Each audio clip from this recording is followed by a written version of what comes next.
I'm Senator Dick Black. I'm happy to be here with you this morning. Let me get right into this. Here's where we are now. There are influential Republicans who have begun calling for reductions in aid to Ukraine and also for immediate peace talks to end the war. President Trump has called for talks, and he says we have to avoid being dragged into World War III. He said the war never would have happened under his watch, but in any event, he wants to end it now. The Pope has called for negotiated, peaceful solutions to the war, and we had a fairly dramatic announcement. Former Congresswoman Tulsi Gabbard, who very prominent in the Democrat Party and a presidential candidate, resigned from the Democrats, and she now denounced them as an elitist cabal of warmongers who are driving us into World War III. Republican Minority Leader Kevin McCarthy has announced that if Republicans win the House, that there would no longer be a blank check for money flowing over to Ukraine. He wasn't saying they were going to cut it off. He just said that it was going to become much more closely scrutinized. Elon Musk, sometimes the wealthiest man on earth, has tweeted a very excellent proposal for peace talks.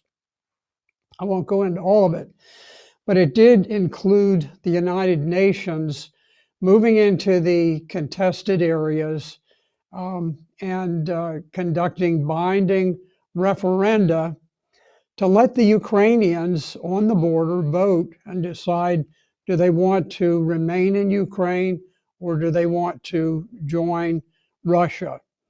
And when he made this proposal, the Russians very quickly said that they would agree that if the United Nations conducted a plebiscite, a binding referendum, that they would abide by the outcome, by the vote of the people, and that they would withdraw if that was the decision that the people made.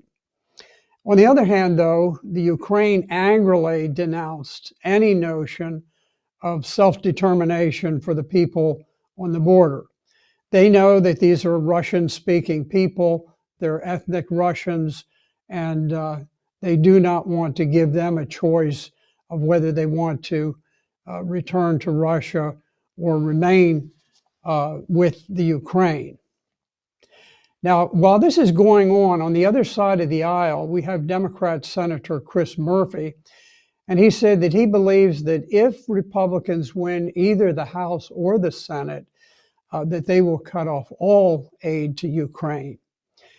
I don't agree with him. I don't think that's likely to happen, but he's trying to obviously whip up some interest from among the globalists who have a tremendous amount of wealth and power at stake in this war. Now, here's the thing. Strangely, when Joe Biden pushed through an aid package for Ukraine, just a massive spending bill that has $40 billion, half of it for actual weapons, not a single Democrat voted against this bill. Media Benjamin, the co-founder of Code Pink, a radical Democrat anti-war group, said this, quote, "We were flabbergasted that not one Democrat voted against the $40 billion bill for Ukraine, not even the Squad or the Progressive Caucus. At the same time, 57 Republican conservatives did vote against this massive bill of arms for Ukraine." So you can see which direction it is. The Democrats are all in for war. The Republicans are having second thoughts. They say it's time for caution. We can't afford to be spending all this money there. Well, looking at this stark distinction in the two parties, it smells to me like a political trap, and it really worries me a great deal. Now, it's just 2 weeks before Election Day, and Republicans at this moment have tremendous momentum to retake both the House and the Senate. This is going to happen unless the Biden administration can pull off a very nasty October surprise to tip the elections. Now, the background of this is we've got Britain's Defense Secretary Ben Wallace just making a highly secretive, very extraordinary visit to Washington to talk with Secretary of Defense Lloyd Austin and White House officials about shared security concerns. So secret that they couldn't be talked about on the most secure scrambled telephone lines. There's a second defense minister, James Heppy, who said that the conversations with Wallace would be beyond belief. That's a strange way to put it, beyond belief, suggesting that something both militarily and politically explosive was being planned. The Russians just released intelligence indicating that they believe that Ukraine is about to detonate a nuclear dirty bomb, and I fear that what they're saying is correct. It would tie directly in to the elections taking place, and I think their plan is to execute a dirty bomb detonation that will throw radioactive nuclear material over a radius of several miles. I believe that the plan is a false flag intended to be blamed on Russia in order to inflame public opinion against Russia, just as the elections are about to be held, putting the Republicans on the defensive because they have been calling for peace. Now, it's important for everybody to just lean back and think of the logic of this. There's no circumstance under which Russia would do anything dramatic like this just days before the election. Right now, the party that is more reasonable towards them, in their view, is winning the election. It's got tremendous momentum. And anything that they would do would break that momentum and play into the hands of the Democratic Party, which is 100% opposed to Russia and probably opposed to its continued existence as a nation. So I think we face very, very perilous times. The Eurasian Times just published something. It didn't hit the Western media, but there was a very extraordinary event that occurred when a U.S. Ohio-class submarine surfaced in the Arabian Sea.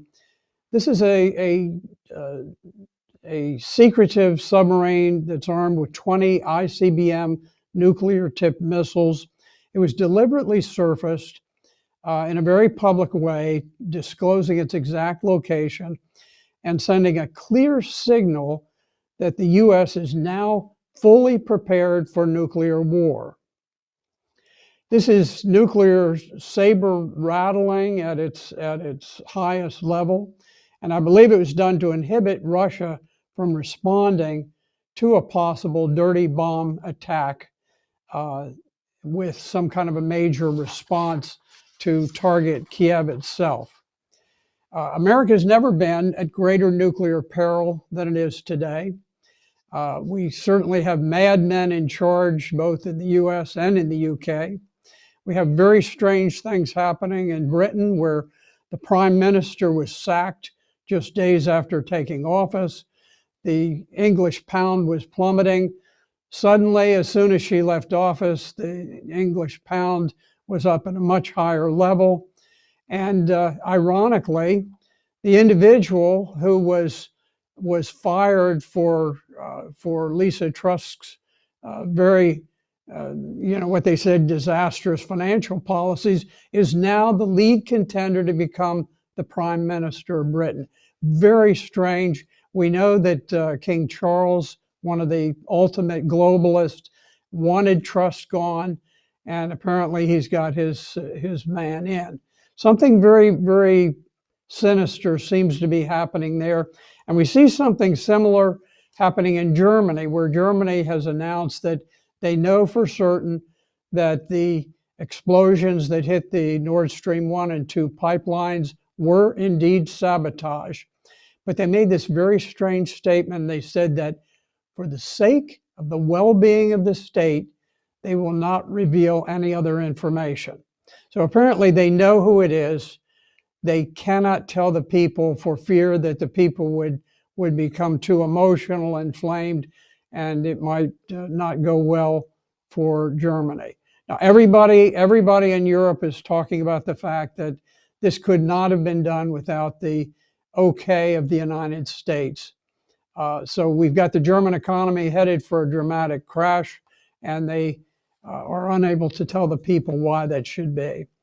I think we all need to be very alert for things that may happen within the next few days leading up to the election.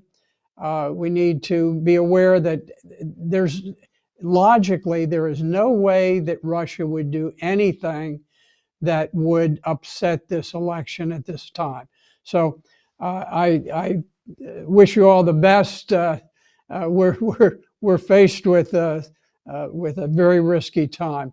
Thank you for having me on this morning.